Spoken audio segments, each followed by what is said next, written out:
Hello, everybody. Welcome to End Times Talk, and good afternoon. I hope you're all doing well.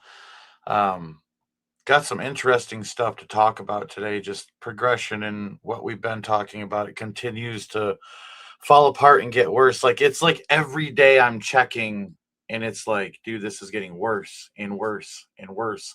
And I'm finding deeper information that ties this stuff to just some really weird stuff. And so I'm not 100% convinced that Ebola could be some kind of worldwide pandemic, but man, there's like this odd feeling that I get. This just strange feeling.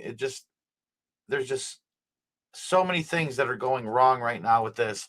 And I feel like we're being lied to, and I want to shed light on it. And I'm going to show you this, and it's pretty wild. This is a document right here, a commentary document. Okay.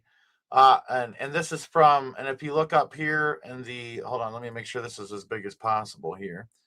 If you look up in the upper left hand corner, it says right here, University of Minnesota. So this is a college, site. This is SIDRAP. This is like where people who are, big deals write their opinions and research papers and things like that. This is from a Rachel M. Jones, PhD, and Lisa M. Brosseau, CSD. And this is in 2014. Okay. But I found this, and it's really interesting because down here, and get ready for this, buckle up, dude. This is pretty wild stuff here, what I'm about to show you. But if you go down, I highlighted the area to find it. Listen to this, right? In one study involving Ebola, inoculated rhesus macaques, two of the three control macaques died of EVD in spite of being housed about 3 meters from the inoculated macaques. In another study, two rhesus macaques receiving a low inhaled Ebola dose, and two receiving a high inhaled dose developed rapidly fatal disease. And 6 Ebola infected piglets were kept at least 20 centimeters from 4 caged macaques, yet all the monkeys became infected in a setting that the authors described, listen to this, all right, as most conducive to aerosol transmission. They're telling us that Ebola doesn't transmit through aerosol. They say you got to touch it, and get it in your cut, or, sexually, or just, anything like that. All right. Someone's got to bleed into you, or, you got to be touching their blood, or, whatever. This is what we've been being told. But this research paper suggests that there's been research done, and horrible research on animals that have been done, but proves a point that this thing is, they're saying, most conducive to aerosol transmission, Ebola. All right, now it says right here, this information allows us to describe the ways in which Ebola virus, I think disease or whatever, can be transmitted from one person to another. Let's break this down here. Direct contact with infected body fluids. Body fluid containing Ebola virus that comes in direct contact with the skin may enter the body through a break in the skin. All right, number 2. Body fluid containing Ebola virus may transmit an infection if sprayed directly onto mucous membranes of the mouth, nose, or eyes. Now we're getting somewhere. All right, number 2, and this is number 3, subsection, 2, indirect contact with infected body fluids, all right, is another one. So now here's a breakdown of this. Here's the breakdown of indirect contact with infected body fluids. Body fluid containing Ebola virus can be present on an object and then transferred by the hands to the mouth, nose, or eyes. So when you go to the store, you could touch something that, say, an illegal immigrant that's fleeing here or whatever, from whatever, could have touched an object, you grab it, and you touch your face, and there you go. It could be that in that direction, right? Now they're saying medical equipment like syringes that are contaminated with a body fluid containing Ebola virus can break the skin and introduce the virus into the blood or other tissues. Listen to this right here. Number 3, inhalation of infectious aerosols near an infected person. It says right here, the emission of body fluids containing Ebola virus through vomiting, diarrhea, coughing, or hemorrhage may generate aerosols containing virus that can be inhaled and deposited through the respiratory system. So, the information that I'm finding versus the information that you're being told are two separate things. And these are studies that have been done. And this article is being written in the University of Minnesota back in 2014 right here, November 18th, 2014, by Rachel M. Jones, PhD, and Lisa M. Brassau, CSD, or SCD, sorry. And the topics are Ebola, healthcare-associated infections, and viral hemorrhagic fever is the topic that, obviously. So you have that.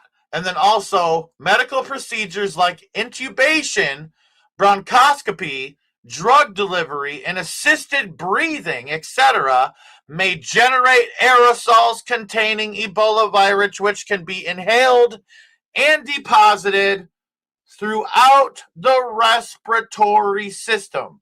And they're telling us that Ebola isn't aerosolized. Everybody should know this right here. This is a very important piece of information because we're being told it's all low risk, but it's not what it looks like. They're telling us the numbers are greater, and they're outright admitting that they don't have control over this, and it's spreading. And here's the thing. All right, there's a guy, and I'm going to put it out here. Hold on, I'm just going to jump right to this post. I was going to save it for later, but I'll do this. I found this, and I thought it was really interesting. This guy, Epi Yeti, okay, he says the only way because he's running simulations here about, the speed in which this stuff is happening, and this was on the 19th. All right, this was on the 19th of this year. This May 19th.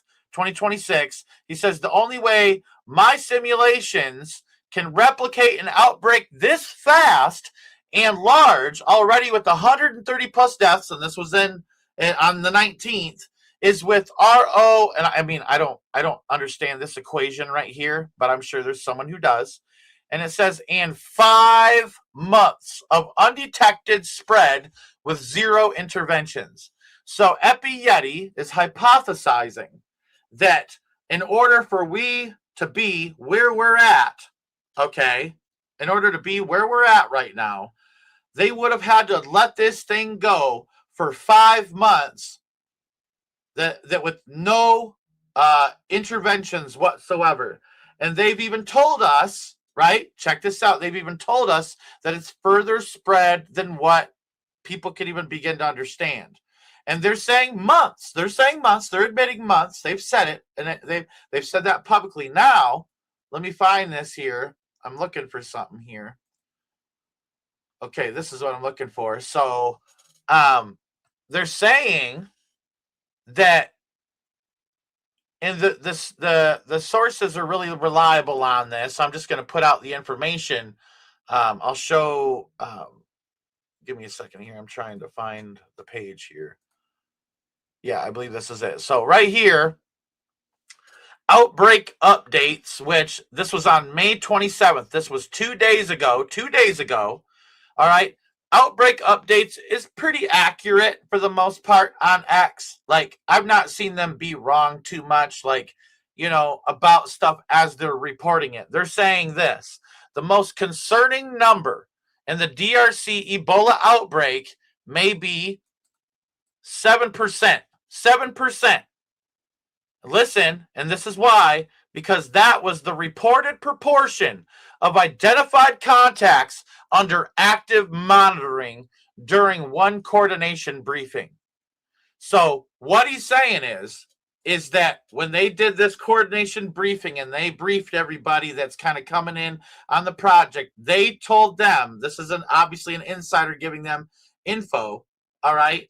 They're telling them that they have only been able to contact trace only 7% of the people infected with Ebola. Now, let's break this down a little bit.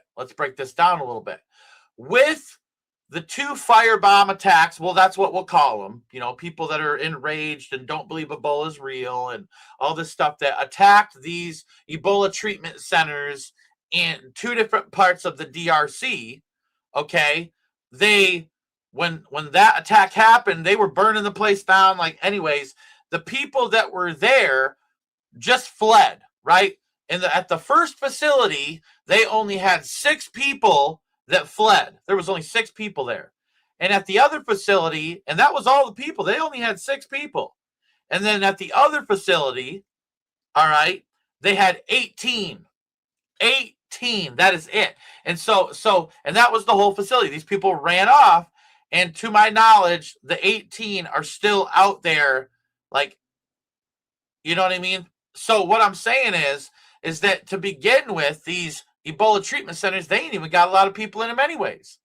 It's either people are staying home and they want to die at home and not under the medical tyranny, because you got to understand the way that the Congolese people see the medical system. I mean, you got Bill Gates people coming in, storming into your village or whatever, and hey, we got a shot for you. Let's help you out. Let's get you that. And then all of a sudden your kids start, dropping like flies, we'll say, and, this and that.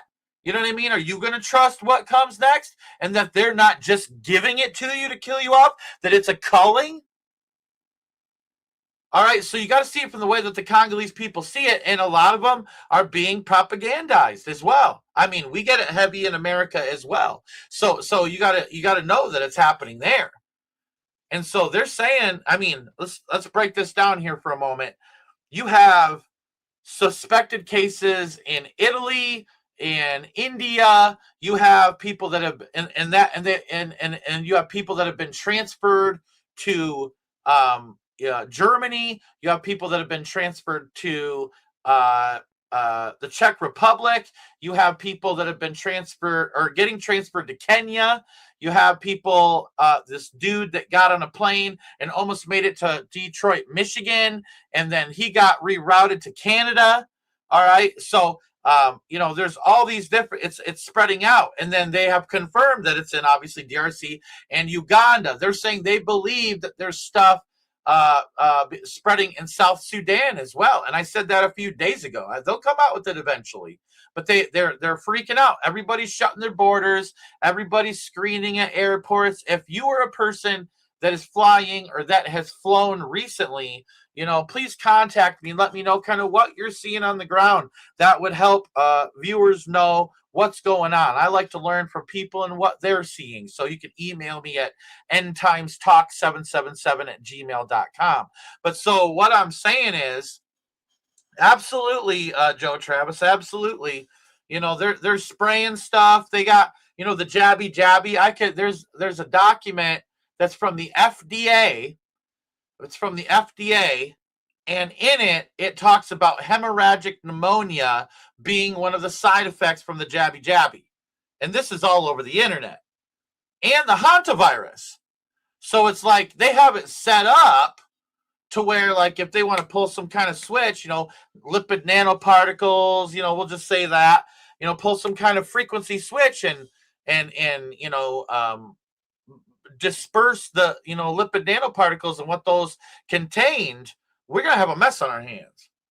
And it's going to look like something really bad, and it's going to bring about tyranny. But what I'm saying is that, dude, FIFA World Cup is coming to town.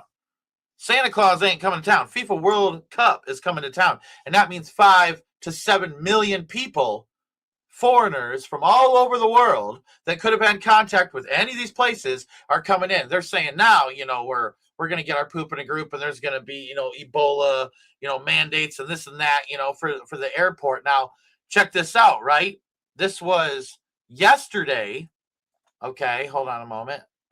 This was yesterday. They're saying that there is another suspected Ebola case in Europe as this patient displays symptoms of deadly virus after journey from the outbreak hotspot. This was yesterday. And so this is the second person, because there was one in Italy, or there was two people in Italy, but supposedly they tested negative. But here's the thing. You have to test negative multiple times. The incubation period for this, it's 21 days. And they say that you'll test negative up until you start showing symptoms. And symptoms can be a fever, like, oh, it's a hot day outside, Thurgood. I need me a glass of lemonade, and it just seems like you're hot, but really you got a fever. And you don't know that, or you got chills, or however it works for you.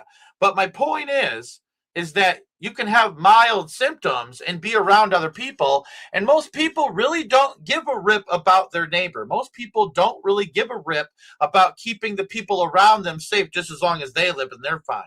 Like there are people that, say for instance, that would go to we'll say, like one of my friends works at a factory or whatever, and he's got people that will go there and they'll be half sick when they come to work and get other people sick. They don't care. And that's the way it is nowadays, because you have a mentality of nobody takes any of this seriously anymore because of what's already happened. You see a common denominator, like, we're not going to fall for it again, which is absolutely, you shouldn't fall for anything again. But here's the thing. They have set people up to make fun of this thing. And I think a lot of people are handling a concerning situation in humor instead of actually looking at it for what's going on and looking at the facts and analyzing it and saying, this is what's happening. But a lot of people are just playing it down and making fun of it. And it's playing into the propulsion of this thing. This thing is catapulting. And if this has been going on for months behind the scenes and they haven't told us, this thing is so far spread, it's unreal. And now check this out, right? And if that's the case, you can guarantee Ebola's coming to town. All right. Now here's the thing. All right. I'm going to stop this and show something else here. Here's the thing. People are betting on the poly market that the odds of Ebola entering the United States are soaring to nearly 40% now right here. People want to make money off this. I can't believe it. All right. But as millions prepare to enter for the World Cup, all right, they're saying an Ebola case in the U.S. by June 30th. So in the next month, people are betting against us. You know what I mean? That's kind of crazy, but it's almost half, man. I mean, that's even 37% chance, and it's up 26% because of everybody's paying attention to how fast this is spreading. There are people actually paying attention to where, they're trying to stay on top of the evidence and what's being presented before them, and like, hey, like, what's happening here? And again, for people that are rejecting that there's anything going on, regardless of whether this is real or not, or how they're taking people out, it's about the end game. They're going to do whatever they're going to do to get you to Agenda 2030. That is their goal. 15-minute cities, Tesla taxis taking you around everywhere. You can't drive. Everything's automated. Oil is gone. Electrical vehicle system. Drones policing your neighborhood. Robot dogs walking down the street telling you can't be here. You got to move on. And if you don't, they'll just flamethrower you. You know what I mean? Or shoot a spike at you, a rail spike at you. This technology exists, and it's being employed all over the United States already. And let me prove it to you. I'll show you this. And this is kind of unnerving, to say the least. Hold on. Let me make sure I got the right one here. But listen to this. Listen to this right here. This is nuts. Hear what this guy's saying and read along. I've been a Corona resident in District 4 for 15 years. I'm here to introduce DFLOC Corona, a community coalition asking this council to cancel the city's contract with Flock Safety and remove the cameras that have been deployed throughout our city. Our website is dflock-corona.org. I'm here because new Flock cameras were recently installed between my home and my daughter's school. So now every time I make that drive, my family is being photographed and logged into a giant corporate database. I want to be clear what these cameras actually are, and I say that with somebody with 20 years of experience in IT. I've served as the chief network architect for Fortune 500 companies. I've designed data centers, and today I work on cloud infrastructure for one of the largest loan origination companies in the country. I'm not speculating on how this technology works. I've read their patents, and I know how it works. Flock advertises these cameras as simple license plate readers. Their own patents tell a different story. They're AI-powered surveillance machines that capture every passing vehicle and person and transmit that data to a private corporate cloud, making it queryable by a multitude of state and federal agencies. The city of Corona does not control that database, and Corona residents have no public record rights against a private company's servers. Our daily movements are being harvested by a $7.5 billion corporation that only answers to venture capital investors, not to us. Flock did not reach that valuation on their per camera subscription fees. That math doesn't add up. The city council should also understand who they're doing business with. Flock's CEO was asked whether the company had any federal contracts. He said no, that was a lie. Public records revealed that Flock had been secretly running a pilot program giving the US Border Patrol access to local police camera data without the knowledge of the cities that paid for the cameras. Now consider who's behind the company and where your data flows. Flock integrates directly with Palantir, a data fusion platform with a $30 million contract with ICE. Peter Thiel, the founder of Palantir, is also one of Flock's primary investors. These are not separate companies with separate agendas. They are connected actors that are building a connected infrastructure. Palantir's own CEO stated publicly just this month that his technology is being used as a political instrument designed to reduce the political power of certain voters. And that's the ecosystem that our Corona cameras are feeding into. We're not anti-police at all. We're against mass surveillance of innocent residents by a company with a documented record of deception built by investors with a stated political agenda.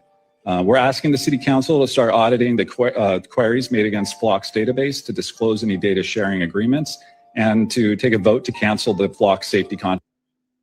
So you get the idea. Yeah, they're monitoring everybody. And so here's the thing, like I've been in a lot of different cities in Michigan, and I always notice cameras on the in the intersection where you have, your lights hanging on, the line that goes across the intersection, with the stoplights.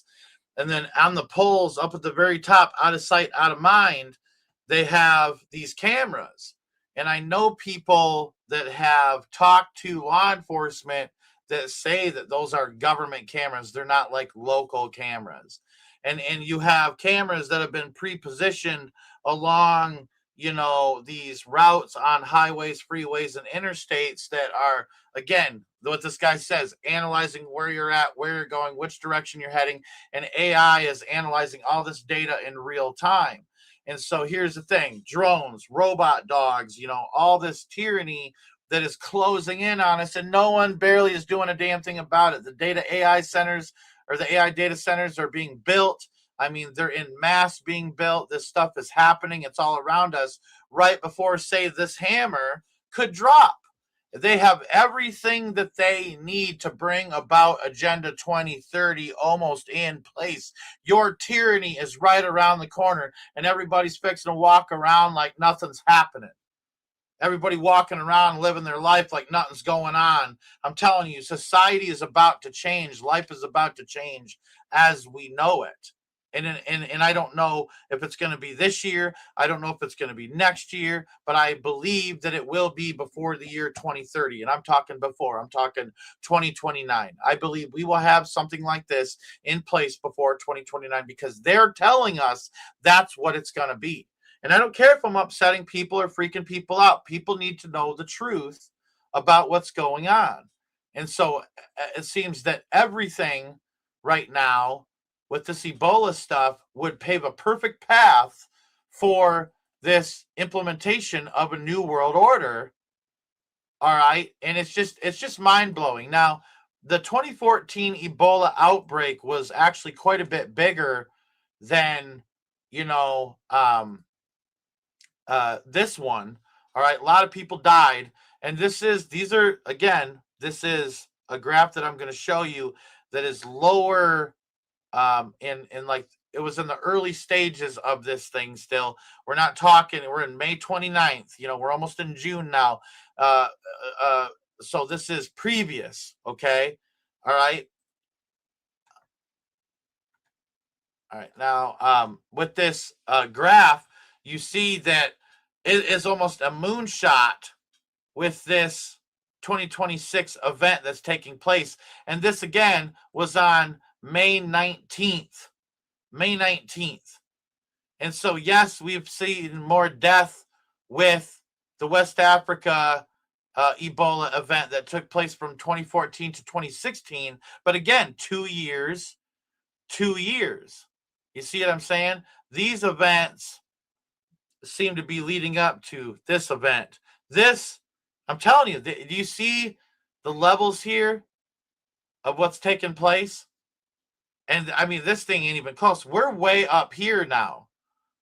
If you see my cursor, we're way up here now, past 1,000 people. Cumulative cases, way past that. We're actually getting closer to 1,200 people. So we're really up here by the K on the outbreak. This is how far we're up. So I mean, and it's in just like, look, I mean, in less than 10 days, this is where it's at. So it tells you how serious, it shows you how serious this outbreak is. They're calling it an epidemic of international concern. A public health epidemic of international concern. They're saying it is an extraordinary event for a reason. I'm not trying to freak anybody out. I'm not trying to scare anybody. I'm just looking at the facts because I want people to be safe. I want people to be informed. That's one of the biggest things, the most important things. Now, you have Robert Redfield, the former CDC director, saying that he suspects this is going to become a very significant pandemic.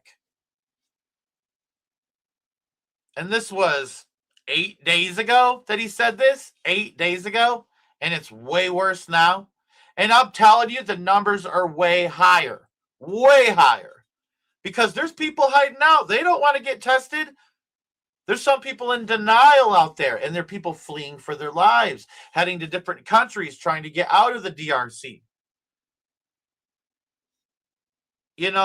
I can't tell people what they should do medically speaking on how to keep yourself safe from all this, but do research. Do research as to what it takes to keep yourself safe if you believe personally that this could reach your doorstep.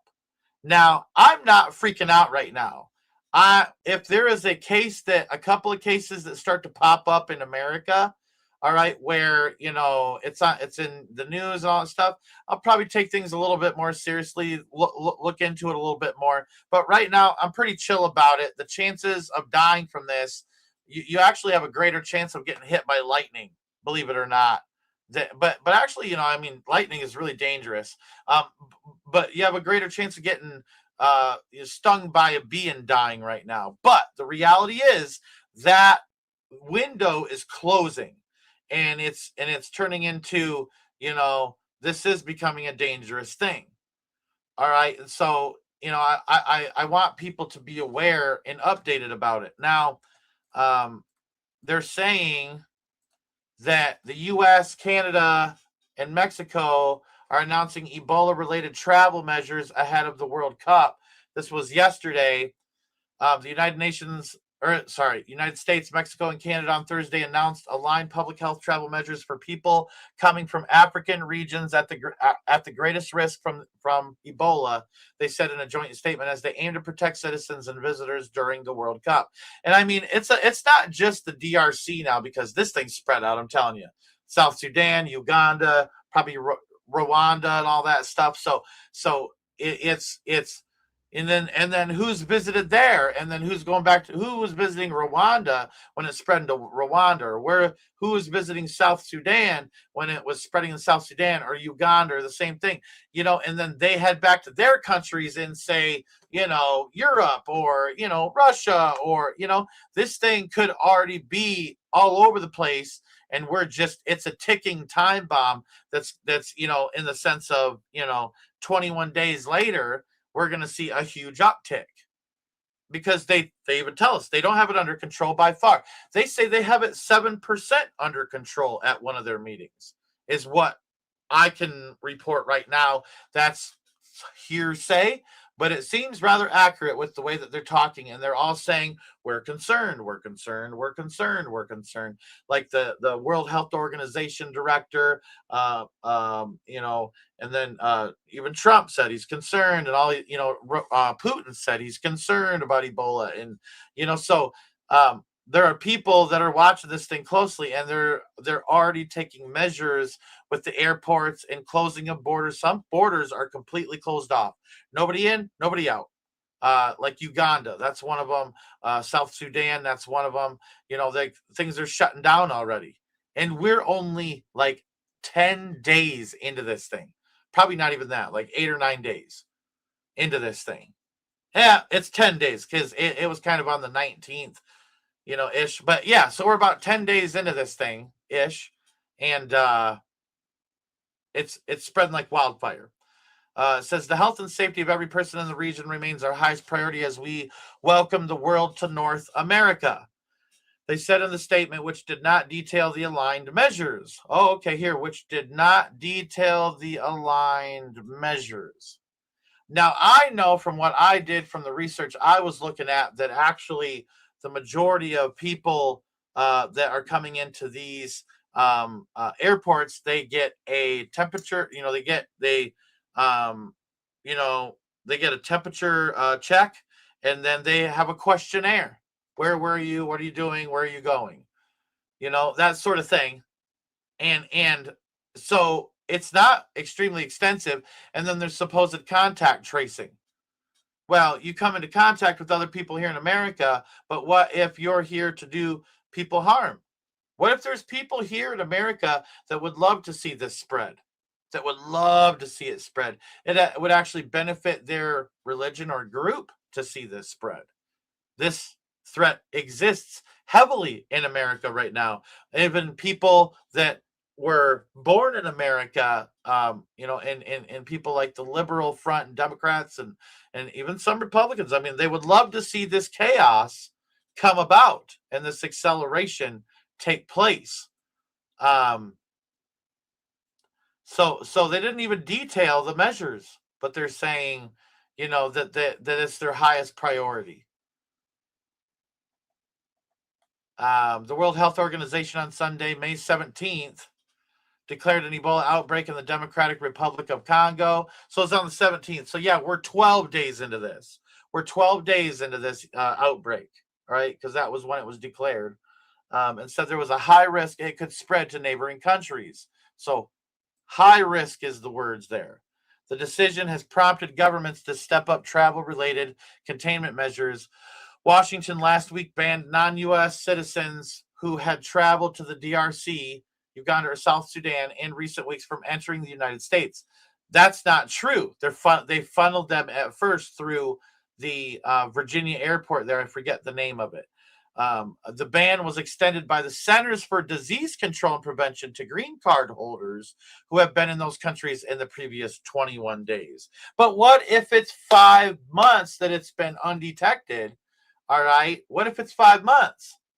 There's people leaking through because they're telling you right here, they're only looking at people that have been there in the past 21 days. Right here it is. Bada bing, bada boom. They're telling you in their own procedures, they're not worried about people that have been there for 30 days or, 60 days or 70 days. They're worried about the previous 21 days. Canada has banned residents from the DRC, Uganda, and South Sudan. And again, they're telling us there's no numbers because South Sudan probably isn't reporting the numbers. But every time South Sudan is being mentioned, this thing is spreading from entering the country for 90 days.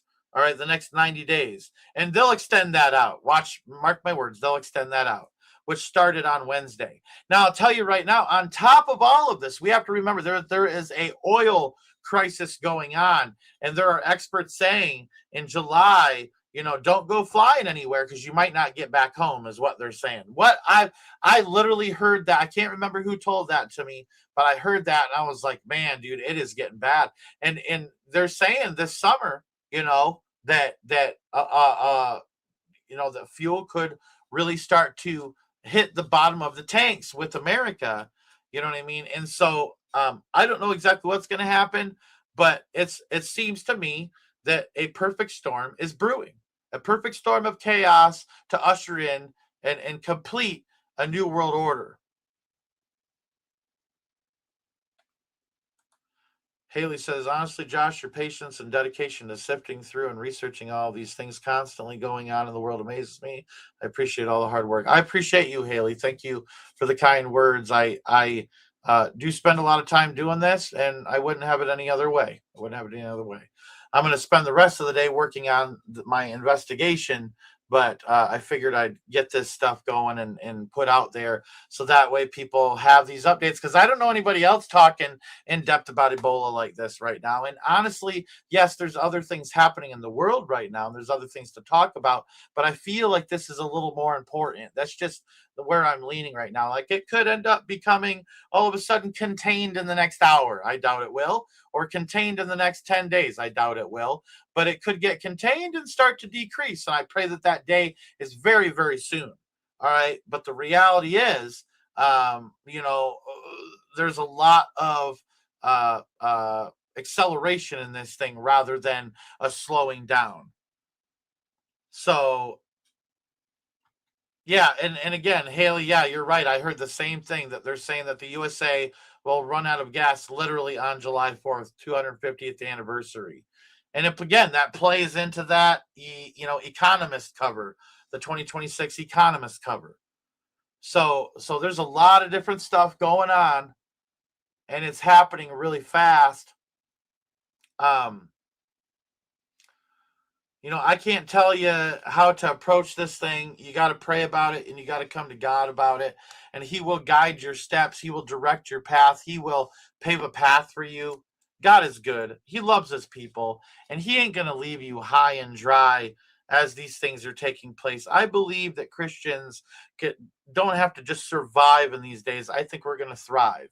I think we're going to thrive, and educated people and people that know the facts and can talk about the facts and speak upon these things are going to be respected if things begin to fall apart. You know what I mean? And people are going to need people to have their backs and to rally the troops per se. And I don't mean violently. I'm just meaning, like, spiritually speaking, rally the troops, and Jesus is coming soon. And I believe that revival has been breaking out. You've seen these mass baptisms taking place all over, and in these college campuses, kids just pouring their hearts out to God. And there's definitely a move of God happening. And I definitely refuse to believe that God's done just yet. God is on the move, and God is on the move in many mighty ways in these last days. And that's a rhyme, man. I should start to be a rapper or something after that one. That was solid. But I'm going to tell you right now, God has a plan for you as well in all of this.